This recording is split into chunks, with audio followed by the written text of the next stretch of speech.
ఒక్క పాట, కొన్ని నిమిషాల గ్లామర్. ఆ కళ్లలో ఏదో తెలియని అయస్కాంత శక్తి. 80వ దశకంలో కుర్రకారు గుండెల్లో మంటలు పుట్టించిన ఆ పేరు సిల్క్ స్మిత. కాని లక్షల మంది అభిమానులను సంపాదించుకున్న ఆ అందాల తార చివరికి ఒంటరిగా ఎందుకు చనిపోవాల్సొచ్చింది? ఆమె ఆత్మహత్య వెనుక ఉన్న అసలు నిజమేంటి? ఈ వీడియోలో సిల్క్ స్మిత జీవితంలోని ఎవ్వరికీ తెలియని చీకటి కోణాలను చూద్దాం. ఏలూరు దగ్గర ఒక నిరుపేద కుటుంబంలో విజయలక్ష్మిగా పుట్టిన ఒక సామాన్య అమ్మాయి వెండితెరపై సిల్క్గా ఎలా మారిందో తెలుసా? కేవలం 18 ఏళ్ల వయసులో కళ్లలో వేల కలలతో మద్రాస్ రైలెక్కింది. కాని అక్కడ ఆమెకు ఎదురైంది అవమానాలు మాత్రమే. నీకు గ్లామర్ లేదు, నువ్వు నటిగా పనికిరావు అని నిర్మాతలు మొహం మీదే చెప్పేసేవారు. అందరూ తనని వద్దన్న చూటే తన నలుపు రంగునే ఒక ఆయుధంగా మార్చుకుంది. జూనియర్ ఆర్టిస్టుగా మొదలయి మలయాళం చిత్ర పరిశ్రమలో తన బోల్డ్ పర్ఫార్మెన్స్తో సెన్సేషన్ క్రియేట్ చేసింది. ఇక వండిచక్రం సినిమాతో ఆమె పేరు సిల్క్ స్మితగా మారిపోయింది. అప్పటినుండి సౌత్ ఇండియాలో ఒక కొత్త శకం మొదలైంది.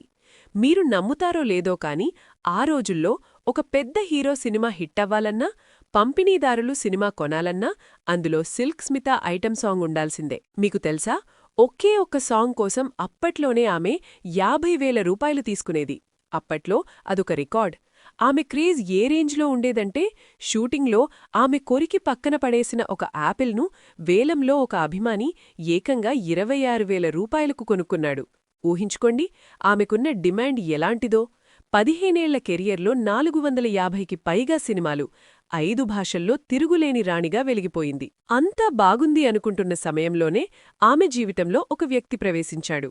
కాని వెయిట్, అక్కడే అసలు కథ అడ్డం తిరిగింది. డాక్టర్ రాధాకృష్ణ అనే వ్యక్తితో ఏర్పడిన పరిచయం ఆమె పతనానికి దారితీసింది. అతను పెళ్లైనవాడని తెలిసినా ఆమె అతన్ని నమ్మింది. సొంతంగా సినిమాలు తీసి భారీగా నష్టపోయింది. నమ్మి ప్రాణమిచ్చినవారే తనని మోసం చేస్తుంటే ఆమె తట్టుకోలేకపోయింది. అగ్రతారగా వెలిగిన ఆమె ఆర్థికంగా, మానసికంగా కుంగిపోయింది. 1996 సెప్టెంబర్ 22 దేశం మొత్తం ఉలిక్కిపడే వార్త. సిల్క్ స్మిత తన గదిలో శవమై కనిపించింది. ఆ పక్కనే ఉన్న సూయిసైడ్ నోట్ చదివితే ఎవ్వరికైనా కన్నీళ్లాగవు. 7 ఏళ్ల వయసు నుండి నా పొట్ట కోసం కష్టపడుతున్నాను. నా వాళ్లు అనుకున్నవారే నన్ను మోసం చేశారు.